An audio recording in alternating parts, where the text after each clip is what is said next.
In this session, we're going to take a look at how we can reduce the number of email alerts you're getting with EventSentry.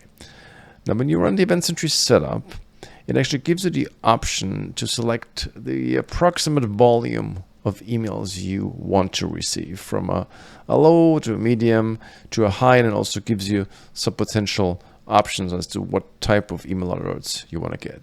And if you select the wrong option, or if you just click next, then you may be getting too many alerts. And I'm going to show you how we can drill down on where these alerts are coming from and how can we reduce the number of alerts. Because of course, if you're getting too many alerts, we're going to have alert fatigue, and then we're not going to be able to distinguish between noise and real alerts. And that of course is not helpful. So we want to make sure that we only get alerts that are real alerts, that indicate real issues, security problems, and so forth.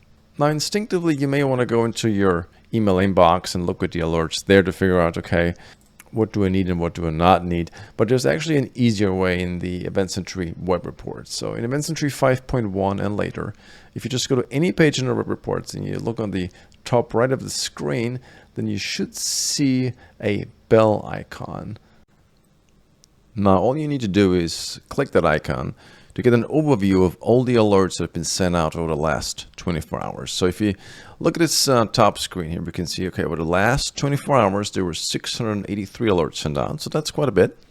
And this screen tells you exactly which computers were responsible for these alerts. So here we can see, okay, they're fairly evenly distributed, with that one domain controller sending a little bit more. But overall, they're very similar between the top hosts here. But of course, if we just add these up, we won't get to 683. So there's obviously a lot more computers that are responsible for these emails. And then we can see which package is responsible for these alerts. And here it's very clear that almost all of the alerts came from this troubleshooting demo package, which I created on purpose. We can also see which event source is responsible for this, which is Service Control Manager. And finally, we can also see which event ID and which filter in EventSentry was responsible for this. Now, talking about filters, filters are, of course, the rules that are responsible for forwarding event log entries, event log events, to an action such as an email, for example. So anything we see down here in the management console under event log, so these are all the rules. So one of these rules here, or more than one rule, are responsible for forwarding events to an email. So going back here, we can see, okay, the package that was responsible for 643 of these triggered email alerts is a troubleshooting demo with the filter called SCM. So if we go back here, we'll see immediately, okay, we have troubleshooting demo. We have a filter called SCM, and of course it matches exactly what we're seeing here in this dialog, which is event ID 7036. And looking here, we can see, okay, system informational events includes send them to the default email action from the Service Control Manager, event ID 7036. Now, this is a bit of a made-up example, of course, but what we could do here to remedy this issue, if we say, okay, we don't really need these events, we don't need these alerts, then we can right-click that filter and simply say disable. We can do the same thing in the ribbon. So if we do this, the filter changes. It's now in light gray. It's not green anymore. And once we save and deploy the configuration, those email alerts will most likely stop coming in unless there's another filter that looks for that same exact event. Now, this is a made-up example. In real life, this may be a little bit different. You may be getting alerts sent by standard filters that are part of the email notification package. But before we get to that, let's go back and look at this in a little bit more detail. So you'll notice here, first of all, we also have an idea about the trends. So we can see that we have more alerts now than we had over the previous 24-hour period. And we also have the full action history button. So if we click that link here, then we get to the actual page. It gives us a little bit more control about all these email alerts that have been triggered. Now, in this case, they're email alerts, but this could actually apply to other actions as well. And you can also get there more quickly by going to settings and alerts, or you can click on that bell icon and click on full action history. Now, the difference here is you may already be familiar with this type of page. We have a little more information here. So first of all, we can see, okay, the emails really started spiking at around 7 p.m. We can click on computers here and see all the computers that are responsible for this alert. So a little bit better visualization. We can see, okay, all the computers or most of the computers in our configuration are responsible for these email alerts, and we can also filter things out. So we can essentially say, okay, well, I don't care about heartbeat alerts, so I can exclude that, for example. And again, we can see, okay, most of the alerts are for this SCM filter for the service control manager. I can exclude that, or we can click on detailed and actually look at the events that are responsible, that were actually emailed out. So if I click on the event number here, then we actually get linked back to the event log search.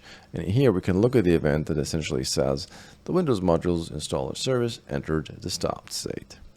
So we can now see, okay, do we need this alert? If we don't need it, we can disable the filter, or we can exclude specific alerts. And that's what I'm going to cover right here. So I'm going to remove a lot of these conditions here, and I'm going to go back to the event log search. I'm going to say log system, and I'm going to say, okay, event ID, what's listed here, 7036. And then we're also going to look at the source, which is the service control manager. We can start typing service, and we get service control manager in quotes. Click search, and now we have a list of all the events that are matching this. There's quite a few. So for the sake of this example here, I'm going to say, you know what, we don't really care about services that enter the running state. We just care about alerts about the service that enters a stopped state. So we're going to exclude alerts that affect a service entering the running state, just so that we understand how this is done. Going back to the management console, I'm going to enable this filter again. We're going to assume that this filter has to be there. We're not going to worry about it. We're just going to worry about, focus on, okay, how can we exclude these alerts? Okay. So there's a couple of different ways of doing this. We can create these additional filters that will exclude certain alerts in the email notification package, or we could set up our own package. So I'm going to set up our own package. I'm just going to call it exclude email alerts. I'm going to make this a global package so that it applies to every computer in my configuration. I'm going to add an exclude filter. I'm going to give it a descriptive name that makes sense to other people as well. I have to pick the correct action, of course, but we want to exclude this. So this is very important. If you pick the wrong action here, nothing is going to happen. This is going to be a system. From the system log, it's going to be an informational event. And looking back here, we can see, okay, service control manager. Let's actually make this a bit wider here. Service control manager is a source. So we can start typing service control manager. 7036, but now we want to restrict it a little bit further. We want to say if it contains the text entered the running state.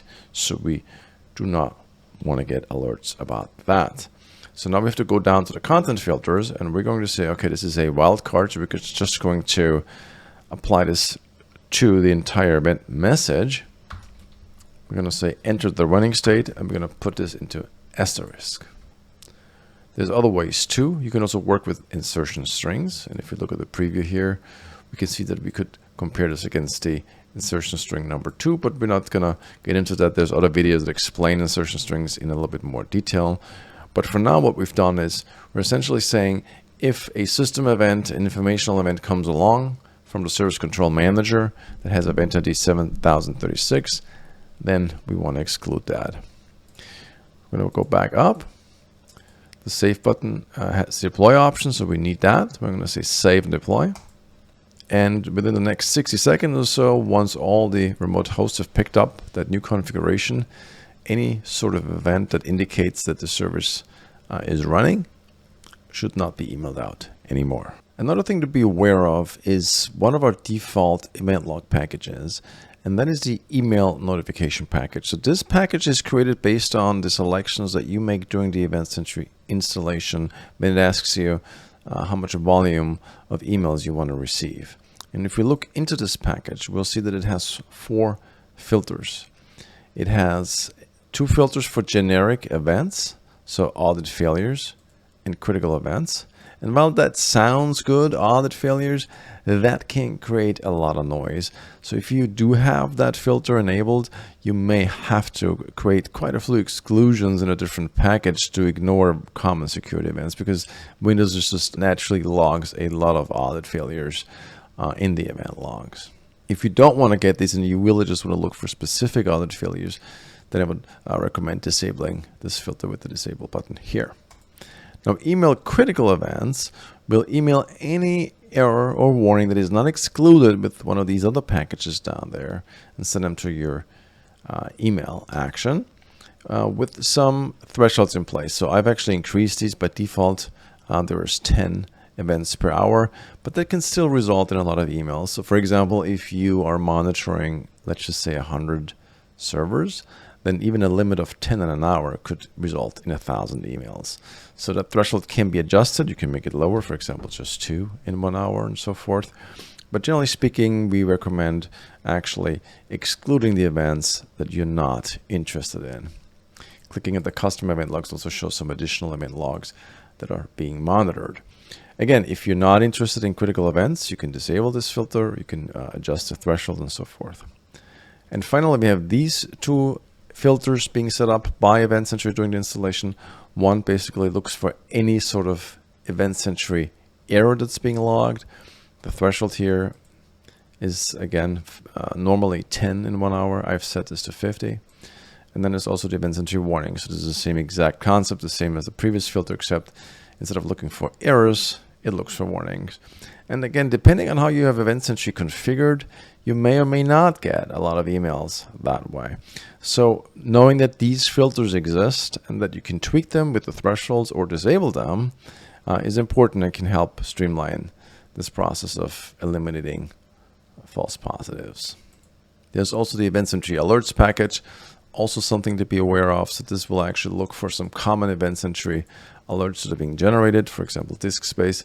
In most cases, those won't generate a whole lot of noise, but they are there and they can be tweaked, disabled, and so forth. So in summary, start by going to the EventSentry web reports, click on the alerts to get a general overview. Okay, where are most of my alerts coming from? You can click on the full action history to see a little bit more information. And then in the EventSentry Management Console, make the necessary adjustments, meaning either disable a filter that is responsible for all these alerts. So in this case, I could have just gone here to troubleshooting demo and just deleted or disabled that filter, and all those email alerts would have stopped by doing this. Or if you can't do that because it's a generic filter, so for example, we probably don't want to disable the EventSentry errors or the email critical events filter because it is responsible for letting us know if there are problems. But the other option then is to create a new package, for example, like what I did down here, exclude email alerts, and then essentially, create the individual rules that will block alerts that you're not interested in from reaching the action.